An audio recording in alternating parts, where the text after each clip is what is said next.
ಹಿಂದೆ ಇತ್ತೀಚೆಗೆ ಯಾವಾಗಲಾದ್ರೂ ಭೇಟಿಯಾಗಿದ್ದಾರೆ ಮೇಡಮ್?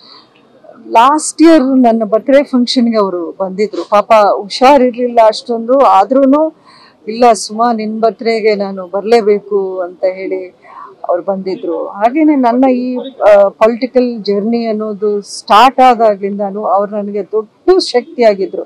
ಇದು ಬಹುಶಃ ಯಾರಿಗೂ ಗೊತ್ತಿರಲ್ಲ ಈ ವಿಚಾರ. ನಾನು ಫಸ್ಟ್ ಎಲೆಕ್ಷನ್ಗೆ ನಿಂತ್ಕೋತಾ ಇದ್ದೀನಿ ಅಂದ ತಕ್ಷಣ ಅವರು ಫೋನ್ ಮಾಡಿ ನನಗೆ ಆಶೀರ್ವಾದ ಮಾಡಿದ್ರು. ಯಾವುದೇ ಕಾರಣಕ್ಕೂ ನೀನೇ ಗೆಲ್ತೀಯ, ನೀನು ಒಳ್ಳೆಯವಳು, ನಿನಗೆ ಭಗವಂತ ಒಳ್ಳೇದನ್ನು ಮಾಡ್ತಾನೆ, ನನ್ನ ತಮ್ಮ ಎಲ್ಲ ಒಳ್ಳೆ ಕೆಲಸವನ್ನೇ ಮಾಡಿದ್ದಾನೆ ಈ ಪ್ರಪಂಚದಲ್ಲಿ, ಅವನಿಗೆ ಅನ್ಯಾಯ ಆಗೋದಿಲ್ಲ, ಅವ್ರ ಕುಟುಂಬಕ್ಕೂ ಅನ್ಯಾಯ ಆಗೋದಿಲ್ಲ. ಈ ರೀತಿಯ ಧೈರ್ಯದ ಮಾತುಗಳನ್ನು ನನ್ನ ಉದ್ದಕ್ಕೂ ಈ ಒಂದು 6 ವರ್ಷಗಳಲ್ಲಿ ಅವ್ರು ಎಷ್ಟು ಬಾರಿ ಫೋನ್ ಮಾಡಿ ನನಗೆ ಹೇಳಿರ್ಬೋದು, ಅದನ್ನು ಎಣ್ಸೋಕ್ಕಾಗಲ್ಲ. ಅಷ್ಟೊಂದು ಪ್ರೀತಿ ನನಗೆ ಅವರು ಕೊಟ್ಟಿದ್ದಾರೆ.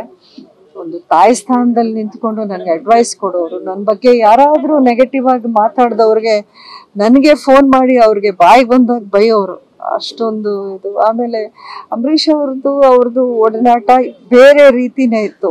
ಇವ್ರು ತುಂಬ ಕಾಲಿಳಿಯೋದು, ತುಂಬ ಅವ್ರನ್ನ ತಮಾಷೆ ಮಾಡೋದು, ರೇಗಿಸೋದು, ನನ್ನ ದತ್ತು ತಗೊಳ್ಳಿ, ಇಷ್ಟೊಂದು ಆಸ್ತಿ ನಿಮ್ಗೆ ಯಾಕೆ, ನಾನೇ ಎಲ್ಲ ನೋಡ್ಕೋತೀನಿ ನಿಮ್ಮನ್ನ, ತುಂಬ ಒಂದು ಸ್ವೀಟ್ ರಿಲೇಶನ್ಶಿಪ್ ಇತ್ತು ಅಂಬರೀಷ್ ಅವ್ರಿಗೆ. ಅವ್ರು ಅಷ್ಟು ಆಸೆ ಅಂಬರೀಷ್ ಅವ್ರು ಅಂದರೆ, ಅವ್ರ ಕಷ್ಟ ಸುಖ ಏನೇ ಇದ್ರು ಫೋನ್ ಮಾಡಿ ಎಷ್ಟೊತ್ತೆಲ್ಲ ಆದರೂ ಅಂಬರೀಷ್ಗೆ ಫೋನ್ ಮಾಡೋರು, ಇವರು ಬಂದ್ಬಿಡೋರು ಅವ್ರನ್ನ ಮಾತಾಡ್ಸೋಕ್ಕೆ.